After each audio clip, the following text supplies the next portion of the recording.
Assalamualaikum warahmatullahi wabarakatuh. Selamat malam dan bertemu kembali dengan pengikut atau pendengar setia kuliah kita atau yang lebih sering disebut sebenarnya dialog dialektika malam ini.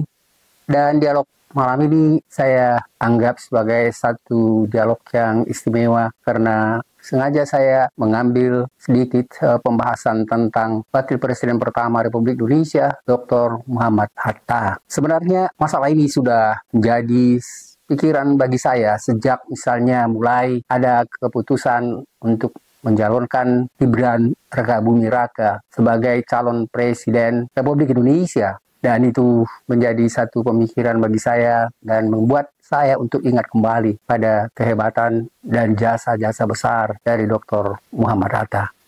Dan kebetulan sekitar 1,5 bulan lagi kita akan memberikan peringatan kembali tentang Hari Kemerdekaan Republik Indonesia. Dan itu berarti semua rakyat Indonesia harus mengenang kembali jasa Presiden pertama, Presiden Soekarno dan wakilnya Dr. Muhammad Hatta. Dan dua tokoh ini adalah tokoh yang benar-benar berjuang untuk memperjuangkan kemerdekaan Republik Indonesia. Dan kemudian juga sebelum kemerdekaan, Dr. Muhammad Hatta, waktu dia belajar di Belanda, waktu kuliah di Belanda, dia membuat satu perkumpulan mahasiswa Indonesia yang sebenarnya berjuang untuk memperjuangkan kemerdekaan Indonesia. Dan setelah dia selesai kuliah kembali ke Indonesia, dia tetap berupaya untuk bisa memperjuangkan kemerdekaan Indonesia itu dan melakukan banyak sekali perjuangan untuk bisa negara-negara lain itu mengakui kemerdekaan Indonesia setelah dinyatakan proklamasi 17 Agustus 1945. Teman-teman sekalian, saya akan lengkapi nanti pembahasan tentang Presiden Soekarno, mudah-mudahan ada waktu itu.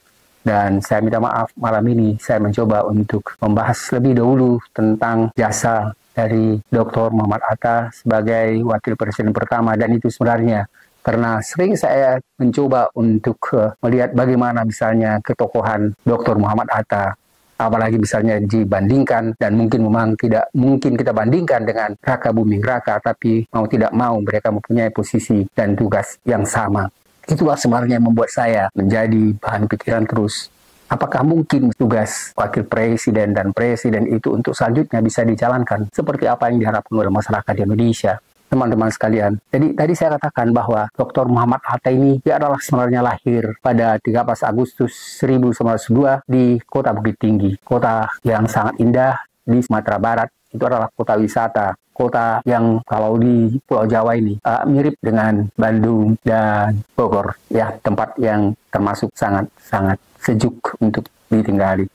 Teman-teman sekalian, jadi Dr. Muhammad Hatta ini adalah tokoh penting dalam memperjuangkan kemerdekaan seperti saya katakan tadi, dan kemudian ia menjadi wakil presiden setelah Indonesia merdeka dan berjuang untuk menjelaskan dan meminta pengakuan terhadap negara-negara lain atas kemerdekaan yang sudah dideklarasikan.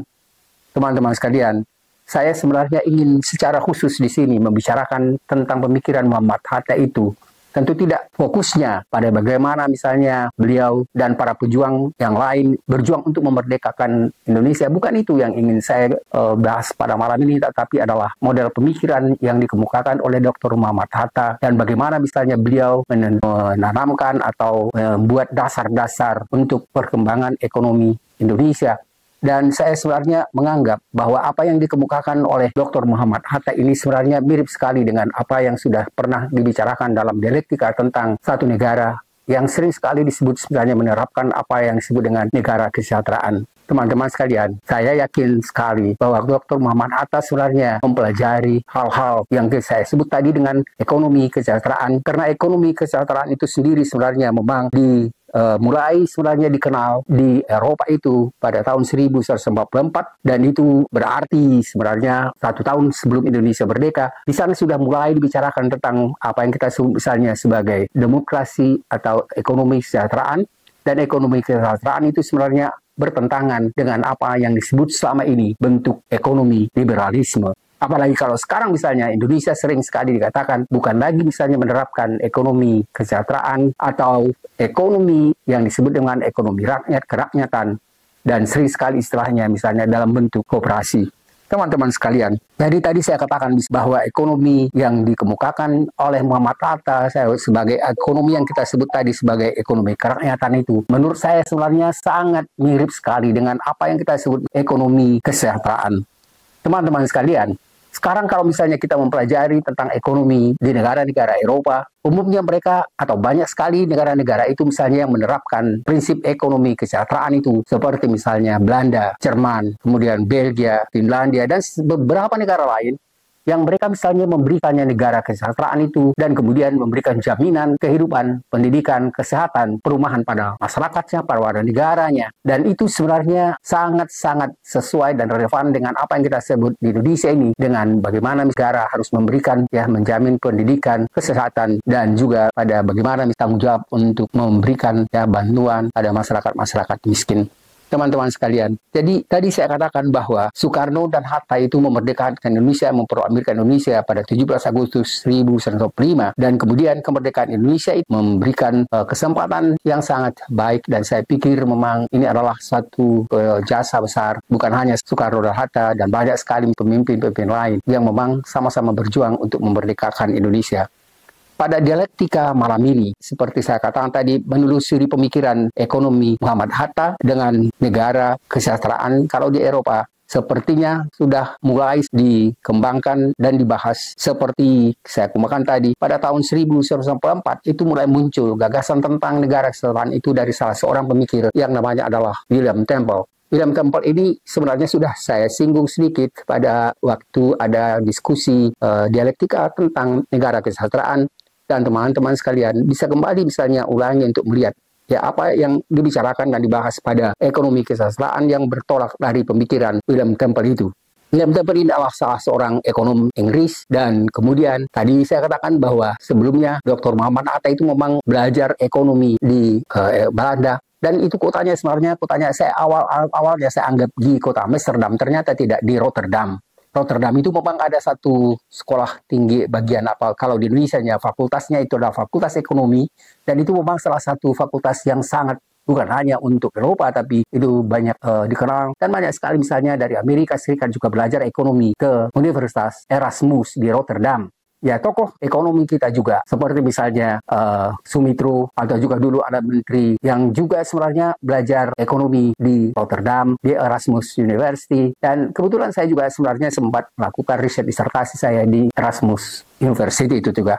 Teman-teman sekalian, jadi gagasan negara kesejahteraan itu sekarang sudah banyak dijadikan sebagai dasar untuk pemikiran ekonomi di negara-negara yang ada di Eropa terutama sekali. Dan tadi saya katakan bahwa negara-negara seperti misalnya Belanda, Jerman, Inggris, Belgia, Finlandia, dan negara-negara lain sebenarnya memberikan jaminan kepada warga negaranya untuk memberikan kesejahteraan, dan itu bagaimana misalnya negara berupaya untuk menciptakan kesejahteraan sosial bagi semua warga negara. Jadi negara kesejahteraan ini saya pikir sebenarnya perlu sekali menjadi pertimbangan bagi presiden dan wakil presiden yang tidak lama lagi akan dilantik. Dan saya menganggap bahwa tidak usah misalnya mencari dasar-dasar pemikiran ekonomi yang lain, karena Hatta sudah memberikan dasar ekonomi yang sangat bagus, dan itu juga justru sebenarnya diterapkan pada beberapa negara yang makmur di Eropa, dan kemudian itu memberikan jaminan dan keadilan pada masyarakat, dan itu sebenarnya sesuai dengan prinsip-prinsip yang ada dalam Undang-Undang Dasar 1945.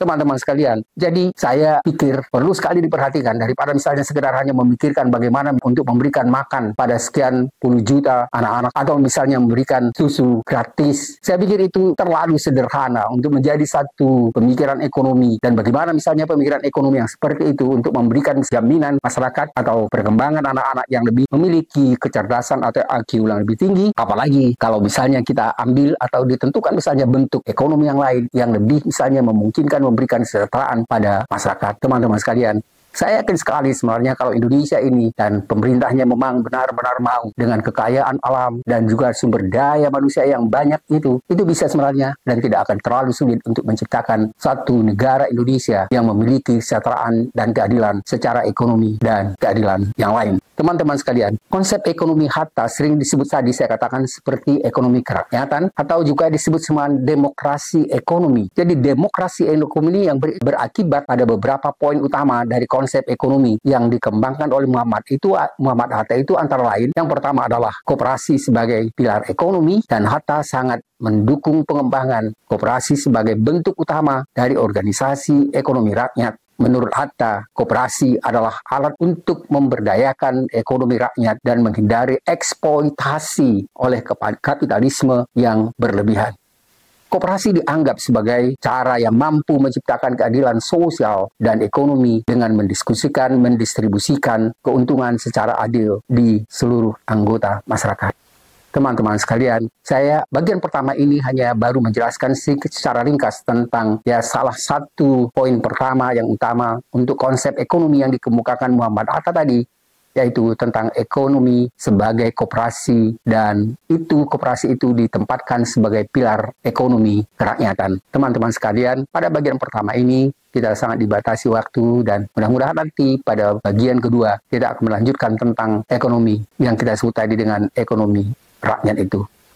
Terima kasih atas perhatian teman-teman sekalian, dan kita akan lanjutkan pada pembahasan ini pada bagian kedua dari ekonomi yang dikemukakan oleh Dr. Muhammad Hatta. Terima kasih teman-teman sekalian, semoga memberikan pemikiran ekonomi bagi kita, dan mudah-mudahan terutama sekali sebenarnya bagi Presiden, Wakil Presiden, dan pejabat-pejabat negara yang bisa memiliki kemampuan atau kewenangan untuk menentukan bentuk ekonomi yang dilaksanakan di Indonesia ini. Terima kasih, selamat malam. Assalamualaikum warahmatullahi wabarakatuh.